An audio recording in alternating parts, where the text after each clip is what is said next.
Well, hello everybody. How you doing? Welcome back to Jedi Granville Productions. I am Jedi Granville, just in case you didn't know that.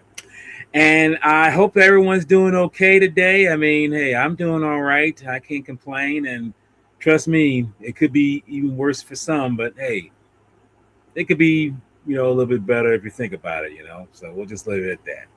But hey, I'm here today to do a little thing that I feel is, because I did this before, discussing, a spotlight on one of my favorite composers. And one of these composers is right here, Mr. Jer. Like,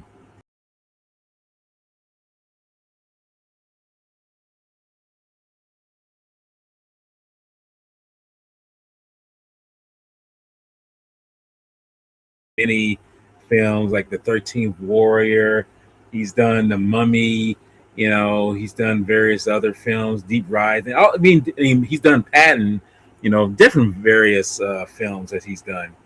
Well, I've done previously with Kira Akifube what particular scores he's done that I found the favorite of mine. Well, I said, well, let me start and pick another composer, which eventually I'll do. I'll probably do this along the line with other ones, as the saying goes. But as time progresses, you know, you want to point out who has the talent and who stands out the most. And with this one, I want to stand out and showing that what particular compositions he's done, film score wise or otherwise, that I find that are the most favorite of me personally. Anyone else, can say like, well, he's done this, he's done that, but me particularly, these are the top 10 ones that he's done that I find extraordinary. But just to give a little background on the man, Mr. Jerry Goldsmith was born Gerald King Goldsmith. So he wasn't too far off from, because Gerald usually gets Jerry, that's what it is. And he been, like I say, he been scoring films for the past 50 years. He was born in February 10th, 1929. And he was, like I say, he studied, if I'm not mistaken, where was he? Yeah, he studied. Yeah, he was born in California. I should say that. He was born in Los Angeles. And his family was Jewish immigrants, believe it or not, which I didn't know that. That's kind of cool. And like I say, he pretty much got the love of, wanted to compose and whatnot, different things. And like I say, through the years, he would do different compositions for uh, people. He's done some television. In fact, he did an episode of Twilight Zone episode that where the music in that was used over and over in different episodes of the Twilight Zone while I was on. I was there, and that music for that episode was used in later on in '70s films. Believe it or not, low budget kind. But he, like John Williams, like Harry Mancini, like I've met Mr. Fugube, they have a talent that you could just feel this individual be able to, just give off something that, a lot of other people can't do. And I've heard some composers that seem like, okay, they're good, but yeah, they don't really have that range. I'm not saying it's because of age or youth, or it's just like some have something that is what you call the it factor. And some have it, that really hit the mark, that really make the music. I mean, make the music. Well, I put it like this: make the movie with the music what it is. It gives the feeling of what you're watching in terms of what you're feeling. And that makes you feel more attached to what you're watching in terms of what the story is. But with Mr. Goldsmith, I've heard many compositions of him, and some have been good, some have been like this could have been better, or whatever, But in my opinion, it's all about what captures the ear and what makes you feel that it's doing in terms of making you feel when you watch it, you know. But here I'm going to be discussing 10 of my personal favorite compositions or scores that he's done for films in the past, and and also I should say that he passed away, you know, 20 years ago in 2004.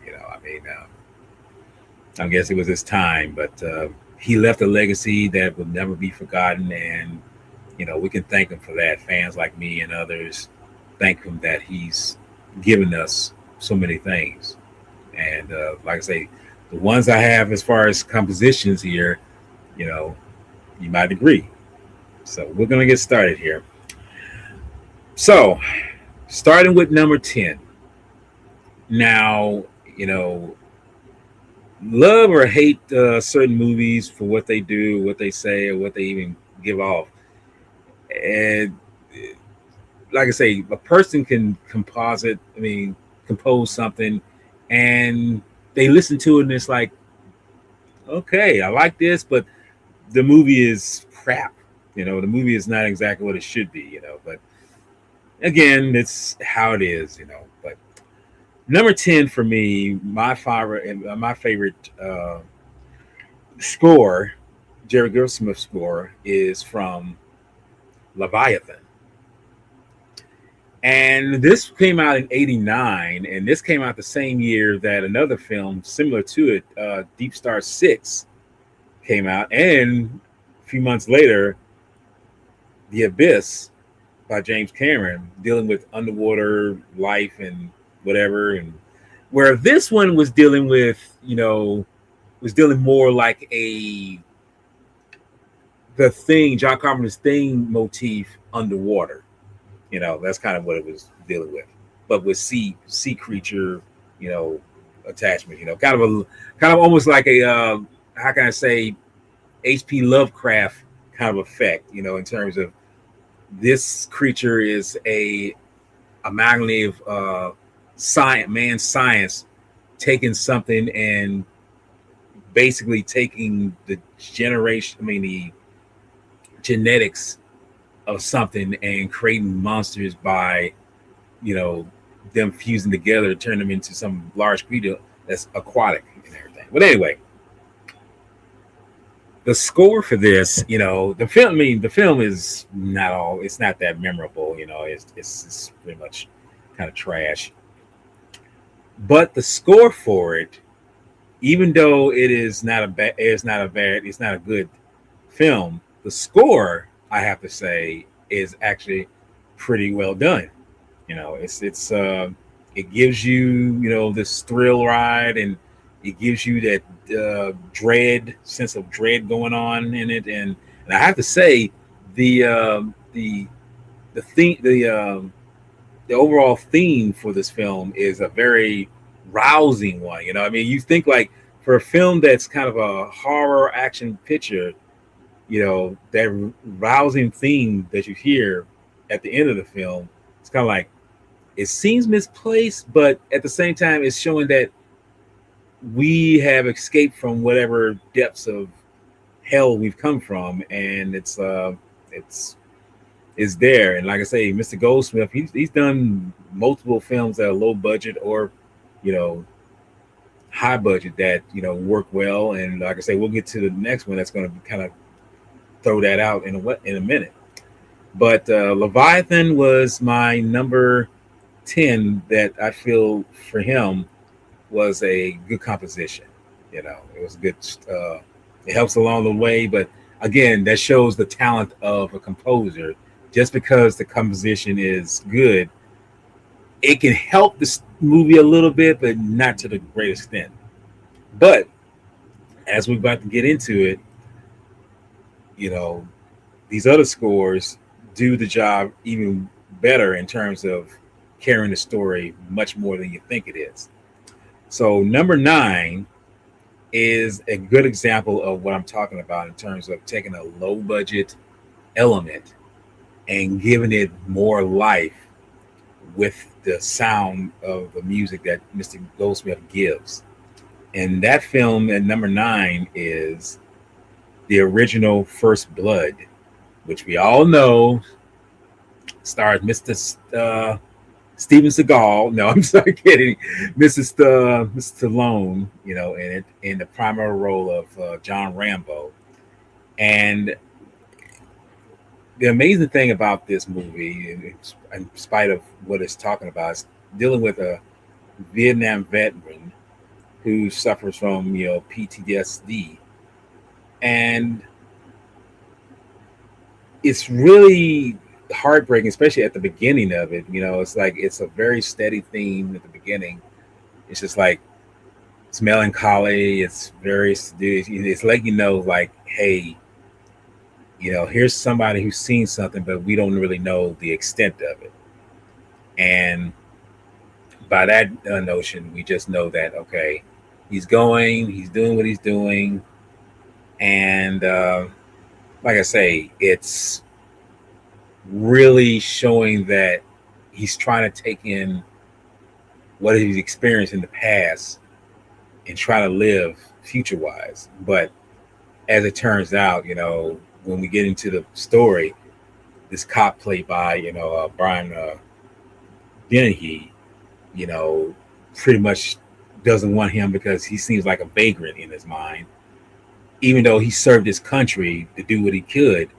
And this is where the music takes a 180 from where it was just doing a soft motif and showing who he is to a complete, like, okay, now we're into more a thriller, more action vibe here when he escapes the police and he goes into hiding, in the forest. And it's like, oh shit, we're about to get into it. And I had to say, the theme, the score for this film does not miss. I mean, it's a low budget film too, I should say. Yeah, I think it was like maybe 10 million, maybe less than that. But it shows how much the music adds teeth to this movie and shows the progress of Rambo, where he's trying to escape and trying to live because he's been pushed, and it really releases those endorphins in him saying like, I gotta survive, not for just living, but just saying like, I do matter, I do have a purpose, I have existence, so lives. And the part where he gets to, he's escaped, the people, National Guard, everything, goes back to get vengeance on Denny and the Denny's character, as they say, not Denny himself. Denny and the town that pretty much him just wronged him and everything, goes back, and he pretty much sets ablaze to parts of the town and everything. It is a small town. It's like maybe population like 30,000, not that much, But the score that Goldsmith does in here, especially when Rambo is like lighting shit up, I love that moment, especially that moment where he enters into this gun shop, and the score, the music, the cues here are very dramatic, very strong, very like, ooh, it's like it's thrilling, I mean, it's just simply him, throwing a lot of stuff on the ground and whatever, but Goldsmith's music here is like getting you invested and letting you know like this is what it's dealing with and whatever. And I just love it for that, and like I say, Jerry Goldsmith's music for this film is top notch, and I just got to give it to him. I mean, it is what it is, and I feel like that's one of the reasons why it works so well for what he does. And like I say, Goldsmith, it lingers on even through the next 3 or 4 films that he's done. Even the last one, Last Blood, you hear a little bit of the motif of the music in that latter one, even though it's a different composer because the previous composer passed away. But we get on into number 8, which is um, Freud. Now, in case nobody knows about this film, and I'm pretty sure a lot of people do not know about this film, probably because it's like it's one of those films that you will not really, get in terms of what it is and what it's not. But here's the thing: Freud is pretty much a movie about the psychologist Freud, basically, And just in case you don't know the film, I'm pretty sure you've heard that particular score that you hear in another film. Believe it or not, it was reused in another film, and I'm not going to say the name of the film, but I'll put it like this: this film came out in '62. I think it came out in '62. Let me double check. I'm doing this live right now, so I'm thinking, yeah, I'll go ahead and say that came out in '62, and yeah, came out in yeah, Sigmund Freud. That's what it's dealing with. Yeah, it came out in '62. I'm trying to see, make sure. Okay, yeah, it is. Okay.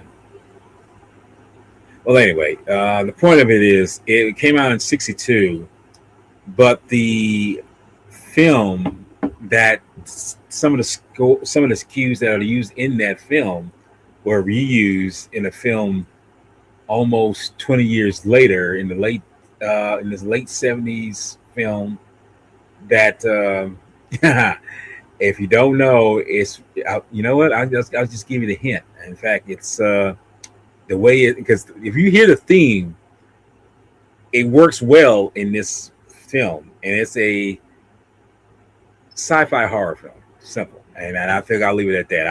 I think you can figure out what that film is. But anyway, and interesting enough, Jerry Goldsmith scored that film, which I'm talking about, but I'm not going to give the name. I'm pretty sure you know what that film is. Anyway, but it's so effective that it was reused for parts of it, that score in uh, Freud. It was used again in that film. So thankfully, that shows how effective this score for this film really was. And believe it or not, he got nominated for an Academy Award for this first one for this particular film. I mean, he was a young man, but he got nominated for it, and I mean, he didn't win, but it shows how much he really, put his effort in giving something that you never heard. And this was, like I say, this was like early '60s, so, and it showed that something that was loose in another movie, and it's a black and white film, and then you take it and use it in another film. It's like, but then when you listen to that music, it's like, okay, yeah, I can understand why. Even though the other film too has an original score itself by Goldsmith, they still use this particular piece in that one. So, but this is one of the reasons why I like this film. The film, I mean, I kind of watched. It's okay, But then again, it's a biographical of Sigmund Freud, and I guess it depends on the person. And again, this is an example of you know nature versus nurture in terms of, are you really seeing what you're watching in terms of talking about it. So, but again, like I say, it's here and there saying, so I'll just say it like that. But like I say, that's not number 8. And number 7 is, might be a little bit more controversial in terms of why I picked it, but you'll see why I picked this one. Number 7 is, and it's a Paul Verhoeven film. Paul Verhoeven. Paul Verhoeven. Anyway, a German, like I say, a German director of many films himself, and this was the second time he was contributing hooked up with Jerry Goldsmith for a score for a film, which was Basic Instinct.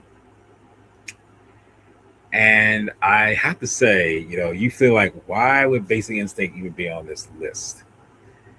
Let me just say, Basic Instinct, I got to say, and then what's funny is Sharon Stone before this film, didn't seem all that threatening. After this film, it's like, wow, she's extremely scary. And it hones in the effect of it gives out this mysterious notion about who do you know? Who do you feel like is a threat? Who's literally somebody who's not a not what you consider, unsafe, because that's the thing. And the score and this was another film by Jerry Goldsmith that was nominated for original score.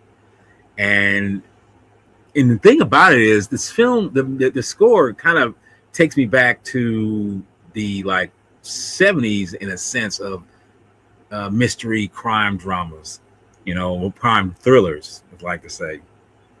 And it's mostly a thriller. I feel this is a real thriller of a film. And like I say, knowing that the characters of Michael Douglas and Sharon Stone and various others, how Goldsmith weaves this, mysterious motif of music throughout the film that's very uneasing, very, like you can't sit still for a second because you think but you don't know. That's when all hell breaks loose, and then it's like, oh shit, this is not what I expected it to be, So it's really gratifying when you watch this film, how something so similar, some so simple as the score for this film, dealing with a murder case, you feel like, wow, this is not exactly what I expected it to be, but it works so well.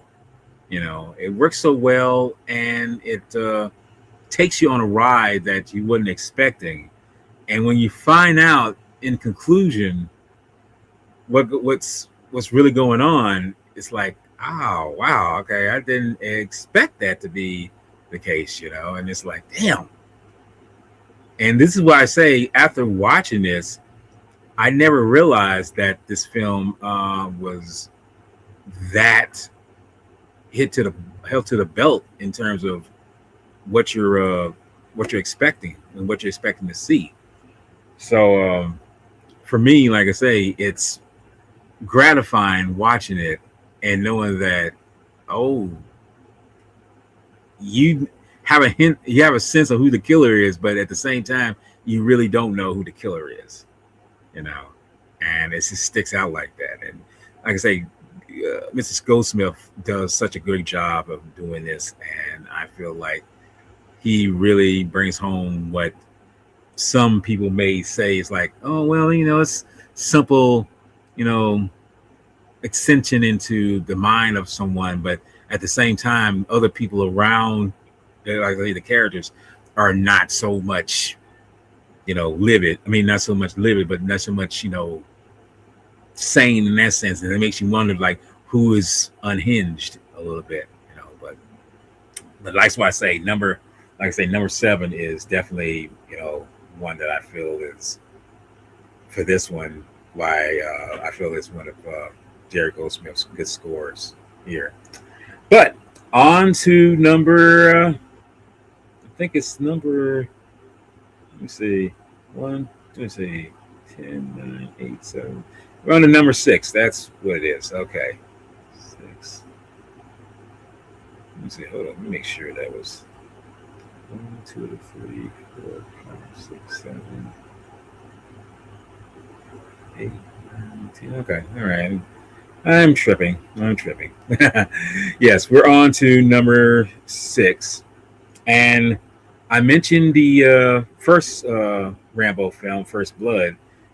Now I have another Rambo film, which is, and to me, and I'm not saying this, and I'm not saying it's better. I think this is more where this character was going in terms of what happens with him, which is Rambo First Blood Part 2.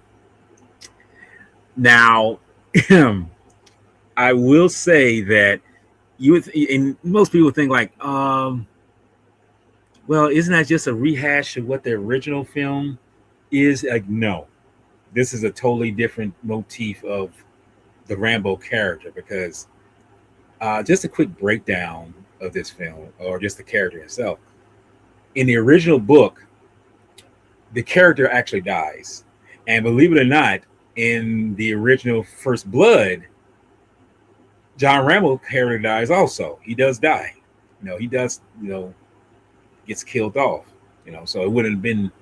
Wouldn't have happened anything. It wouldn't have anything. It was just died out.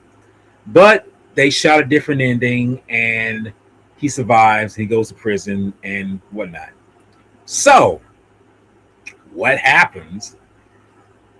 He's recruited for a mission in order to rescue some POWs, and it's kind of refreshing because you see that he's not so sure, but then it's like, well, I don't want the same persons to suffer like I've suffered, in terms of that mindset, still be over there. So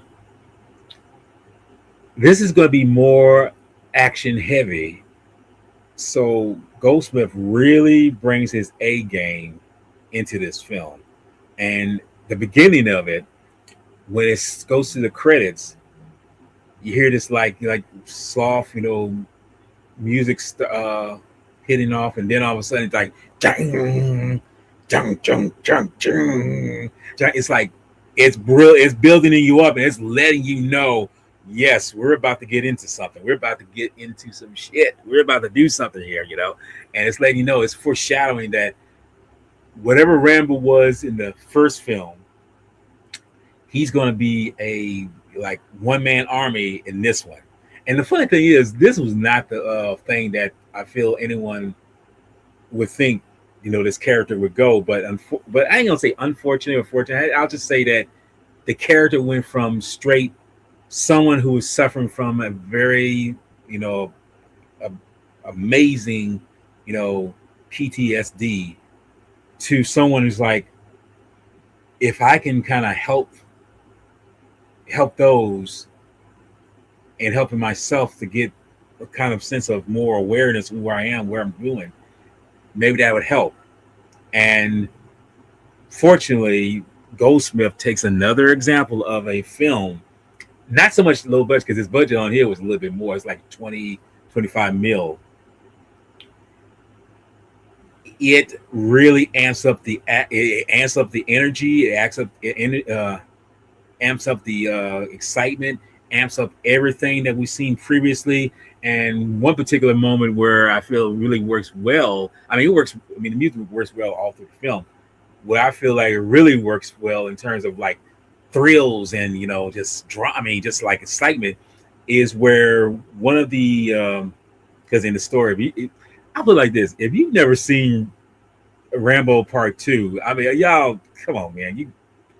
Anyway, the bottom line is the Soviet drops this like air bomb near where Rambo is, near this waterfall, and just before he drops it, Goldsmith's score comes into play when you see the helicopter, and you hear this like kind of Russian kind of sound that Goldsmith gives, and then you hear this like kind of thrilling, kind of, because he drops this air bomb near Rambo, and it's like he's got to outrun it. He's got to run before he gets blown up. It's like, I love how he does this so well. The editing, the pacing, and everything, and it's really brilliant how Goldsmith does this and bringing that to life, because like I say, yes, it's in his 80s. The 80s was a time that action films could be whatever they want, and I think this is a thing right here. It was at the center of where action films from that point on to the late 80s pretty much it's like, hey, anything can go, you know. And here it's like we see that when the thing is dropped, he jumps, he gets out of it, it's a brilliant it's a brilliant piece of cue music. And like I say, the music throughout this film is just brilliant because it's a character who's had time to like grow and see the circumstances of his actions in the previous film, but at the same time really show that, okay, whatever I did before during the war, hopefully I can do this to actually rectify by helping those who were lost in the war, who were taken captive. And he does a great job of doing that. And I have to say it's such a brilliant thing when you see things like this. And it's I feel that when you watch these films,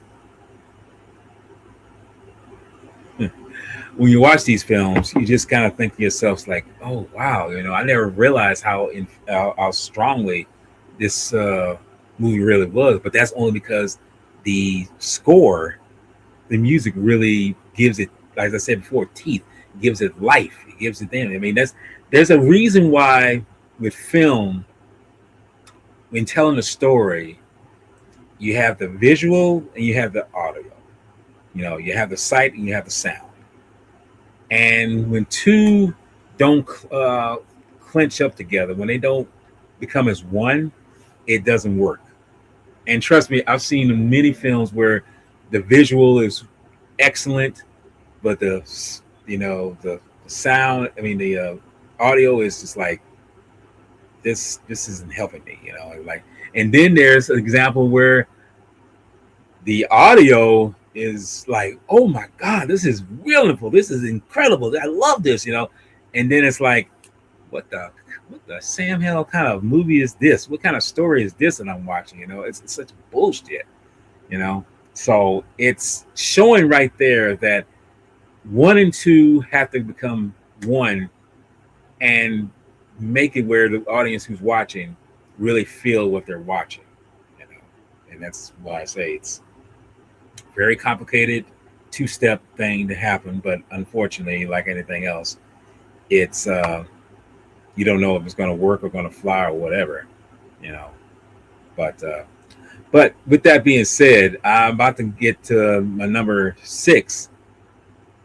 No, number 5. I'm sorry, number 5. Number 5 is perfect. It's a prime example of what I'm talking about in terms of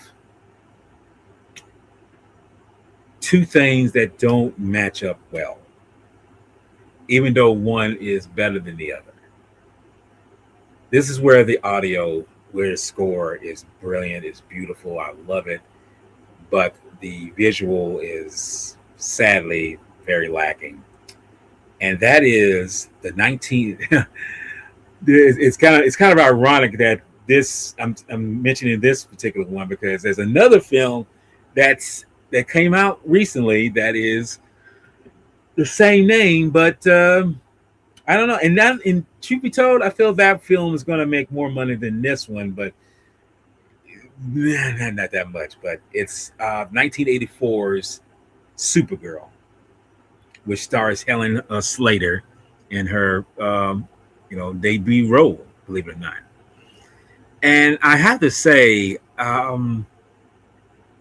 this is what's so weird, I didn't see this in the theater, but I did see it on TV. And I have to say, Jerry Goldsmith's score for this film is a truly brilliant one. I mean, I have to say, it's truly wonderful how it's done. The score is and to me, it's got a tenderness because I think it's more feminine in that sense, but at the same time, it's got heart but strength too, and it's really like gives you moments where it's like it really amps up the action in terms of what it's bringing to the table,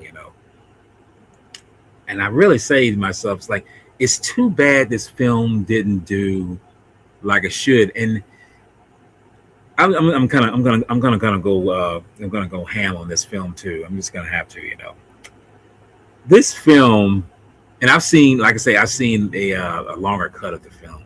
Believe it or not, this film, the film actually came out to be like nearly 3 hours long, but the cut that I saw was like 2.5 hours. And let me just say, the film is well, I can't even express it too much. I mean, because that shows how bad it is. Now, some people will like it for whatever it is in terms. Oh, some people will like it for what it is, in terms of what it does, But the story, it's like, how can I put this in terms of? I'm set aside from the score itself. The film itself shows how people are doing things without no real reason to do them. I put it like that, you know. I mean, like Jane, like Faye Dunaway is in this film.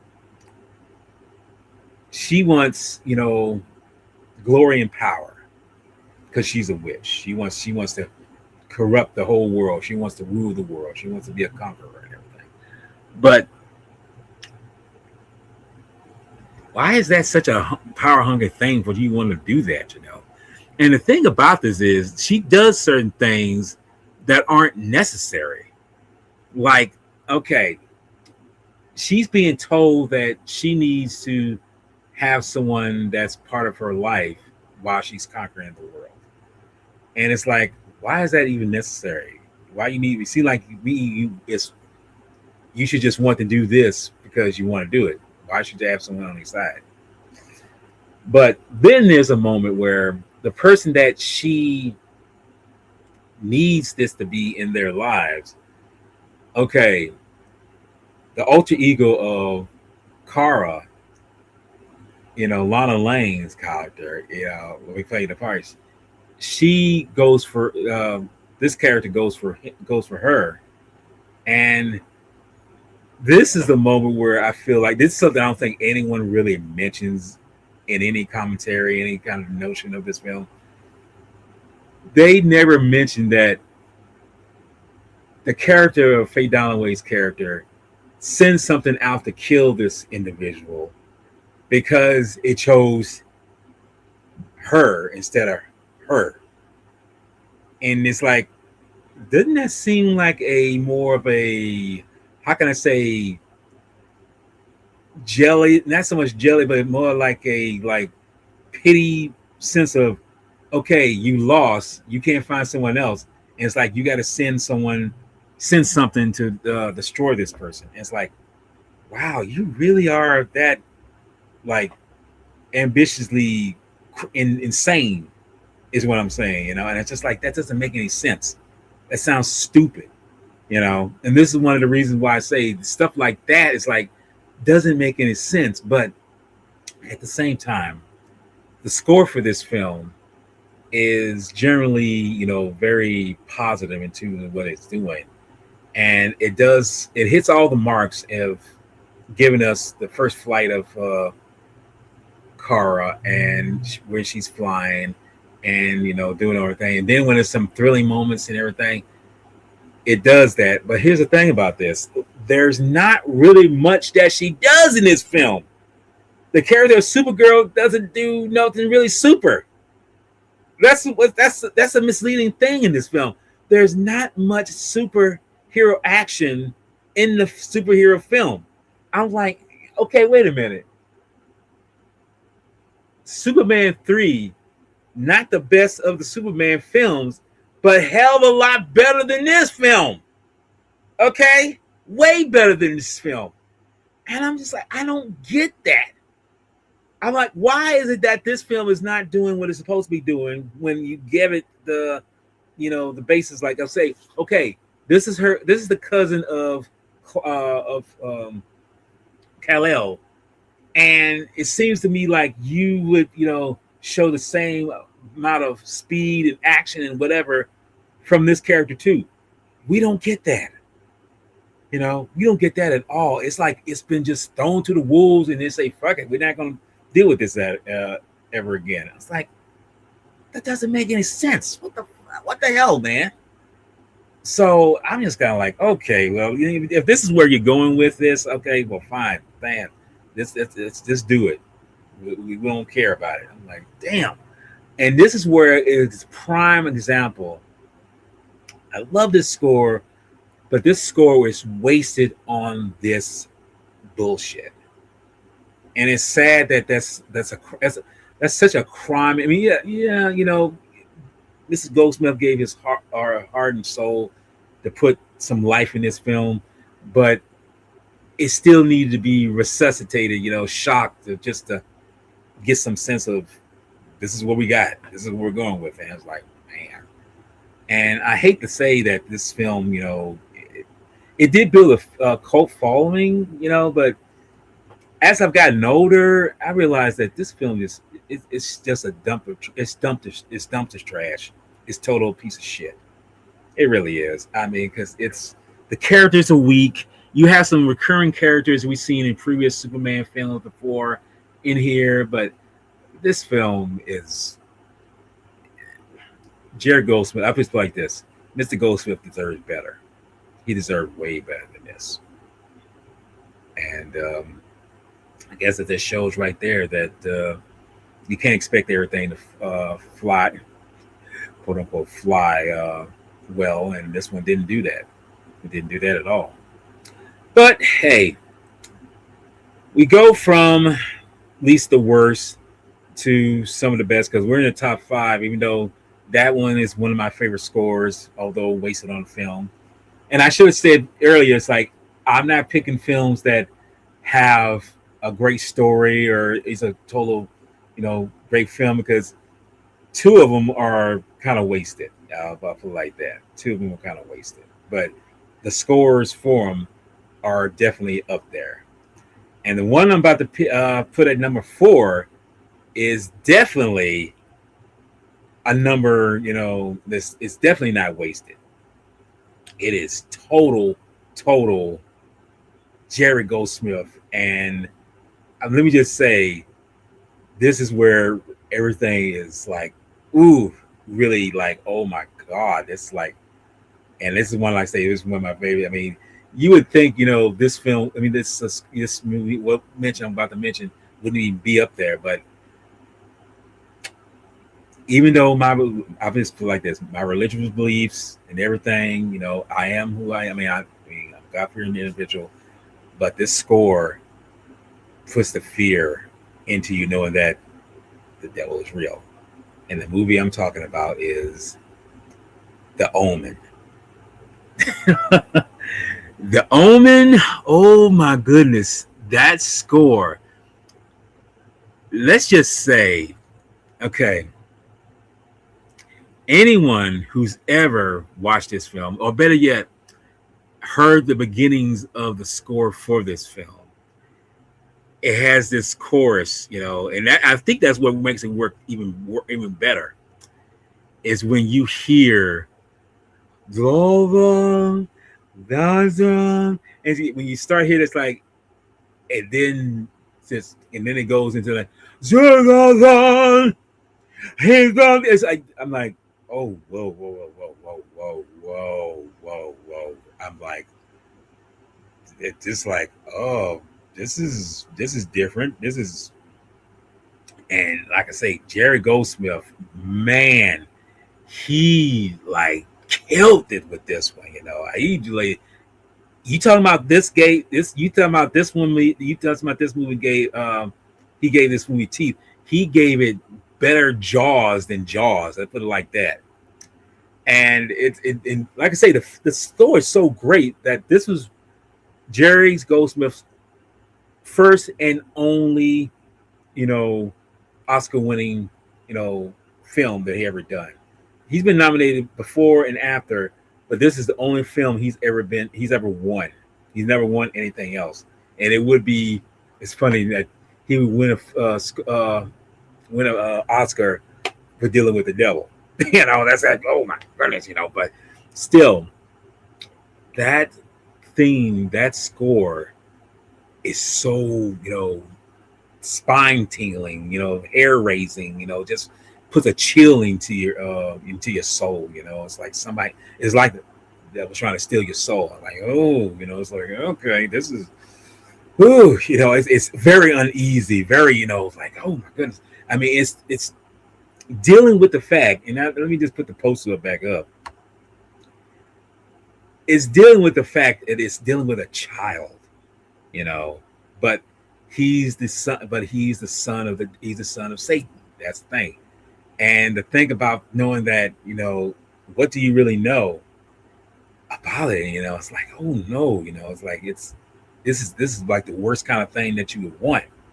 And Jerry Goldsmith brings such an amazing, you know, like life to this with this score. And it's like you never, when you hear it, you never forget it. And that's the thing you have to remind yourself. Hear it once, it's like it's stuck with you. Hear it twice, you can't run it. Hear it 3 times, yeah, it's like this is one of the reasons why you want to avoid the film. It's like this is why you want to, because it's scary as hell. I mean, it's because Jerry Goldsmith's score in this film really does what it does. And the fun thing is, he did 2 more scores for the same kind of character, like Damien, Omen 2, and then the Final Conflict, all scored by him. But I feel like this one was his, you know, really good motif, and like I say, winning the Oscar for it, I think he well deserved, because he did an excellent job with it. And I'm just like I said, I'm just sorry that he didn't win other win Oscars for other films that he'd been nominated for. But hey, and one particular that score that I feel like he should have won, and this is at number 3, and it's kind of like, and when you first hear it, it almost sounds like something a little bit from Conan the Barbarian, a few motifs, but it's not. And it was done by a different composer, that particular film. The film Conan the Barbarian was done by another composer. But this one, I guess it was kind of a reminder of the previous film that this actor who stars in it was, and it's an all out roller coaster ride with this one. And the number 3 one favorite score of Jerry Goldsmith is from Total Recall. Hands down, one of his, like I say, hands down one of his best. And I'm gonna just say, Total Recall, man, I remember when I went to go see this in the theater, and I didn't know what to expect from it. All I know is when I sat down, started watching it, it's like, shit, we're not going to let go of what we're watching here. And it's basically based on a Philip Dick novel, or a short story, actually. And it's kind of funny. This came out in summer of 1990, and it deals with, basically what the Matrix would do 9 years later, deal with reality, what is real and what is not real, and I think that holds well when you watch this film. And then, do you feel like your life is a dream, or is a just recurring whatever nightmare? You don't know. But Jerry Goldsmith does something so brilliant in this film. He just brings this and this is another Paul Verhoeven film. This is another one, and I think this is and this was their first contribution. It's together. I mean, contribution to one another doing this. And I just say this film is a sci-fi action film, and it, like I say, it does not let go, and it does some of the most mysterious moments in the film. Very questionable moments in the film. And the ending knows, like, it doesn't use a score at the end in terms of during certain scenes where give air to Mars, but where it's needed, it works. Basically, during the action sequences, that's where it works best. But the movie Wow, it's a roller coaster ride of thrills, is what I'll say. And I feel like that's one of the reasons why this one is that number three. And now you would think this might be the top one, but surprisingly, it's not my favorite of his scores. The number one is the favorite, but we'll get to that in a minute. So all in all, like I say, Total Recall, like I said, previous ones, they have something that you can hear, and that's one thing about his scores. His scores are very unique from other composers like John Williams or, as I mentioned, Alan Silvestri or even Michael Kamen. That's just like you hear it, but what brings to we hear it? What do you feel from it? So, and I have to say, leaning into that, number two, I definitely feel a lot with this particular movie and what the score does, and I feel like it helps me because it's a kind of more of a personal effect on me because when I saw this film, I was coming out of I was like I said, I basically became a teenager, but I was still feeling that kind of boyish, childish kind of feeling of it, and I feel that this film, the way Jerry Goldsmith scores it, still gives you that lingering feel of like your innocence is still there, but eventually you will have to grow up. And the film I'm talking about is 1984's Joe Dante directed film, Explorers. Explorers is, well, I'll just put it like this. It's a very lost, I'm not going to say, I'm not saying it's a lost treasure. It's a treasure that never really got its due because it was never finished. Put it like that. And by what I say by not finished, it was rushed into theaters.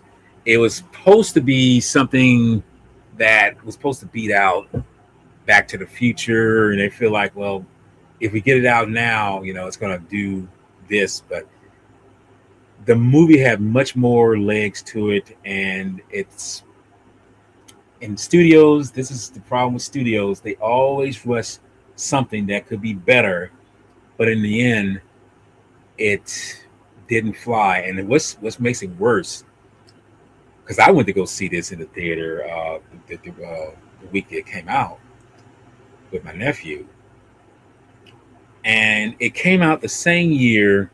No, I mean I'd say the year came out the same weekend that Live Aid concert came out with that was performing, and that's probably why not many people went to go see this film, and that's probably why it did so poorly. But then again, as Joe Dante has expressed, the film had much more to it than just what we saw theatrical. And it's really sad knowing that this film didn't do what it should have been done. But it proves right there why, studio interference is almost the cancer of why some films don't get their just due. And it's such a revelation knowing that, films like this, it's really sad knowing that this film didn't get what it was going to get, and like I say, it makes me sad knowing that it didn't do what it was supposed to do, and I wish it could have. But again, this is an example of what happens when certain films don't get what they should get, and the end result is that what you left with is just the essence of what it is. And this is what I say about Jerry Goldsmith. He really did bring a lot of heart to this film because it deals with three, not teenage, but teenager boys who, somehow are visited in dreams by these aliens who turn out to be, not big spoiler alert, turn out to be kids themselves, these aliens. And as I said, it really gives a lot of the notion of what you as an individual, your child, and things that you feel like, oh, I want to explore some things, but the adventure is just living, you know, living and just living, knowing that the journey is what makes the adventure worth doing something that. They're on their journey with that, the adventure we get going into space and everything, but you have to live your life. You have to grow up, sadly, but you don't lose that essence of what you were as an adolescent, And I feel like Jerry Goldsmith's score in here really does that very well, even though, again, the film didn't do so well dramatically, but in time it did. It's another film exactly that gained a cult following, and I'm one of the biggest so-called fans, because look, I have the Blu-ray, special Blu-ray for it, So just let you know, like, yeah, I mean, films are gonna come and go, but at the same time, it's always about what's going to work and what's not going to work. And unfortunately, this didn't work. But hey, it lets you know that just because something doesn't work doesn't mean that what originally was intended doesn't have some standing feel to you. And looking back, I realized, like, hey, for me, it was finally my point of because when I went to go see it, like I say, I still had that kind of kid mentality. I was a teenager, but I had really pushed into my teenage years, or accepted it, as I like to say, because I like to say I was 15 when I went to see this. So once I got through watching it, I realized, like, after, it's like, yeah, that's exactly what being a being a kid is. Learn to accept certain things, and then eventually realize that young or old, you're still who you are, but at the same time, you don't lose that what makes you you, and you keep on pushing, and don't let world's views of things stop you from dreaming or becoming something that you want to do, or at least living life in terms of that you want to. Even though some of us never reach the pinnacle of those things, we still somehow find a way to, like, have that in the back of our minds, just like, wow, we still have imagination with us, you know. But with that being said, number one, what could be my favorite Jerry Goldsmith score, and what particularly that you feel is my favorite of his scores? Well, it's a science fiction film for one thing, and it's a big screen version of a television show that ended 3 seasons later, and eventually would, you know, take hold and zoom up into, you know, you know, big widescreen anamorphic effect here. And the movie that I'm talking about, you already know, because it was created by Gene Roddenberry, and he produced this one also. Is the theme or movie music for Star Trek: The Motion Picture. Yes, this film. I'm gonna just say this: as a kid, because I was only 9. I remember when this film came out. I was only 9 years old. My mom took me, my brother, and my nephew to go see this, and I remember.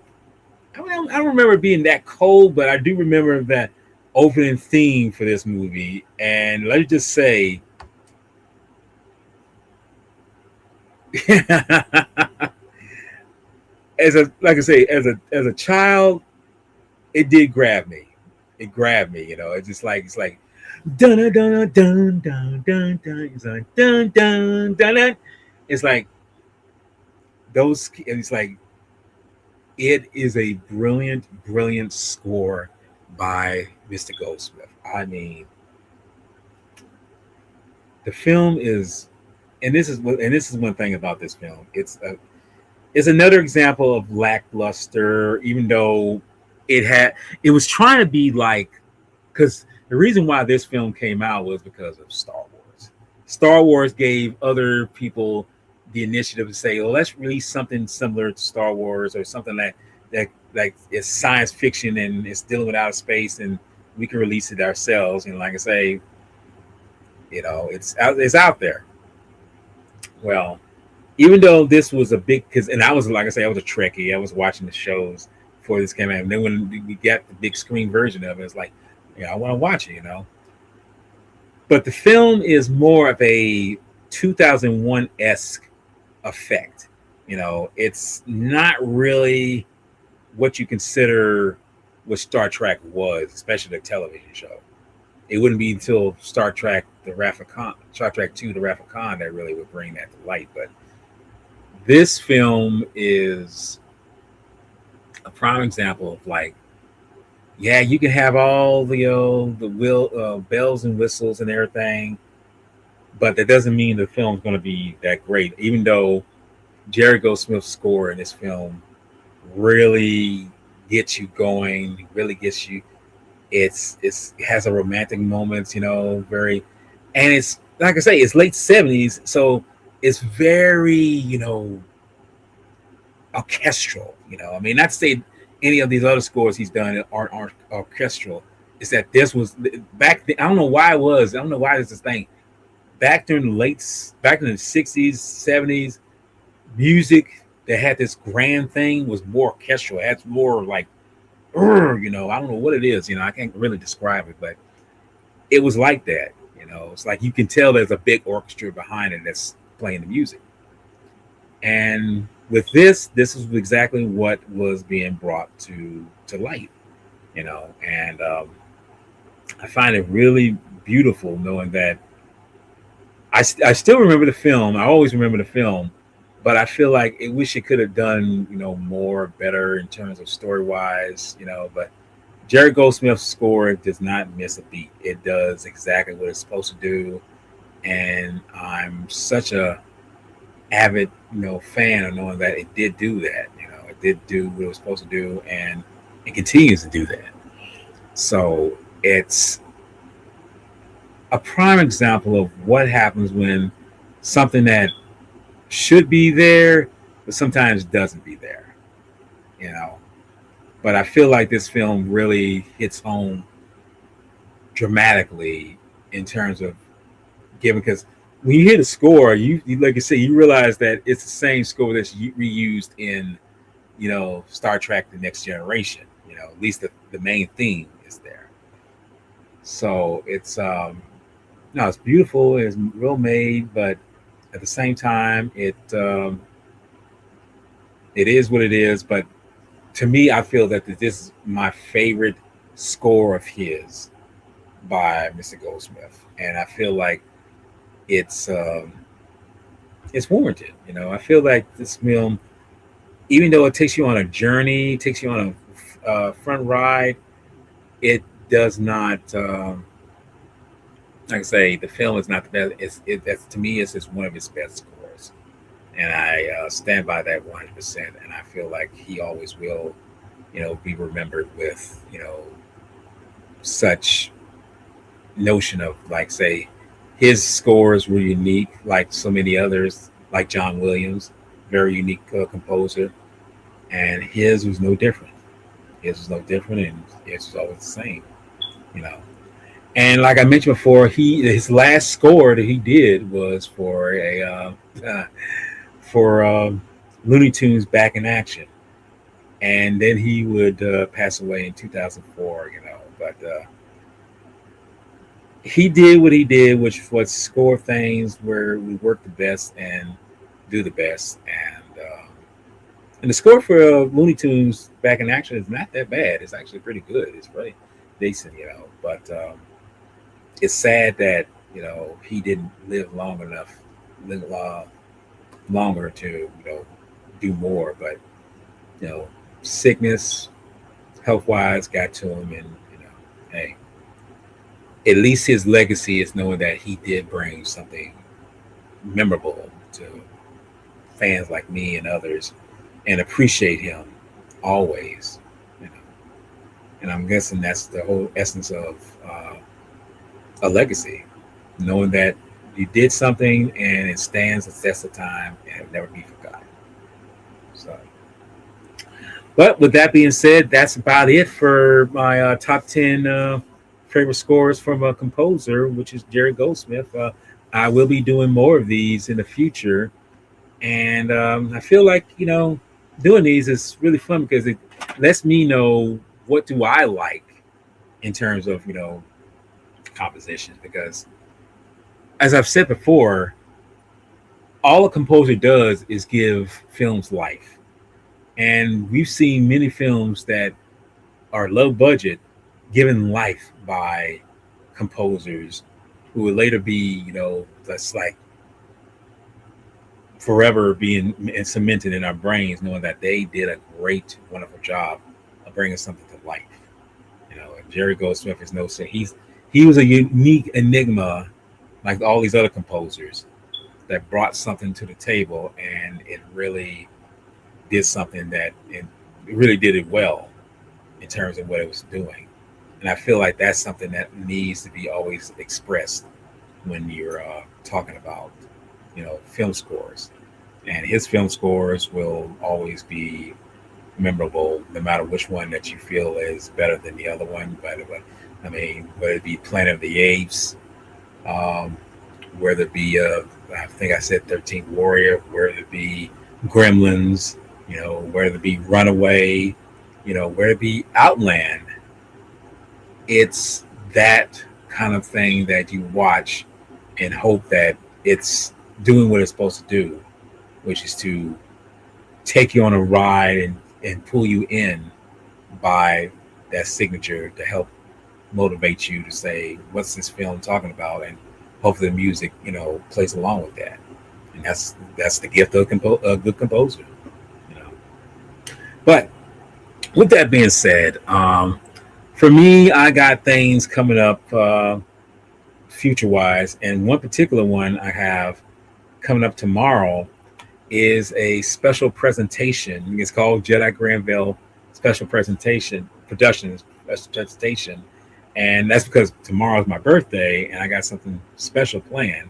But I won't tell you what it is because I feel like that's none of your business until you watch the show. It's going to be live, so you join me there and discussing. I mean, I say discussing, see what I have cooking up, and hopefully you'll enjoy when you see it.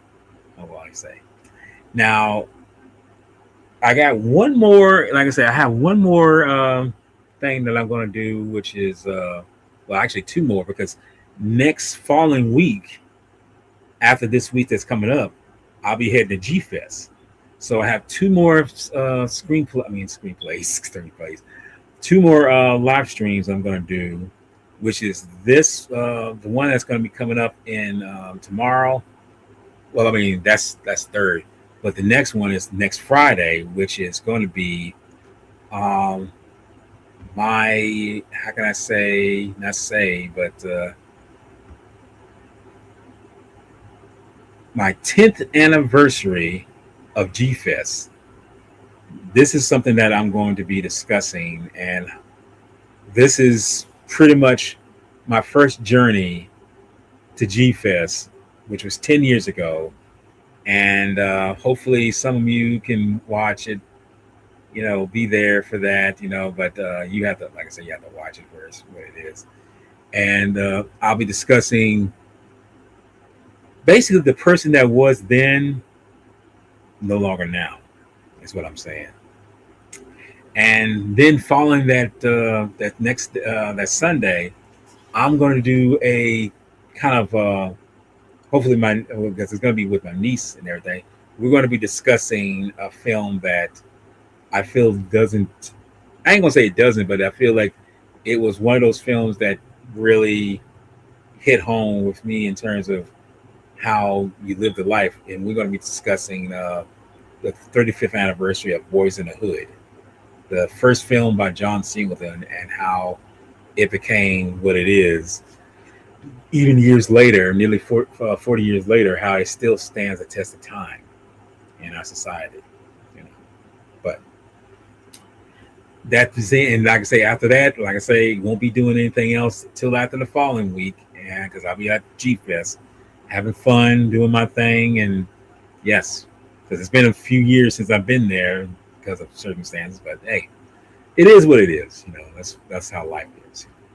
But again, thank you all for watching. I know I didn't get too many comments, but that's okay because if you're watching it, that's all. That's what matters. And I know that people who watched it, I appreciate you. I hope you got something out of this because if you're a fan of Goldsmith, that's the thing you have to realize. You know, if whichever you love it. Don't let no one tell you shouldn't be. If they say you're a nerd, well, be proud of that nerdism. That's all I'll say like that. But as I always close out, I always say, y'all take care. Y'all please be patient and always keep the film legacy alive. Y'all take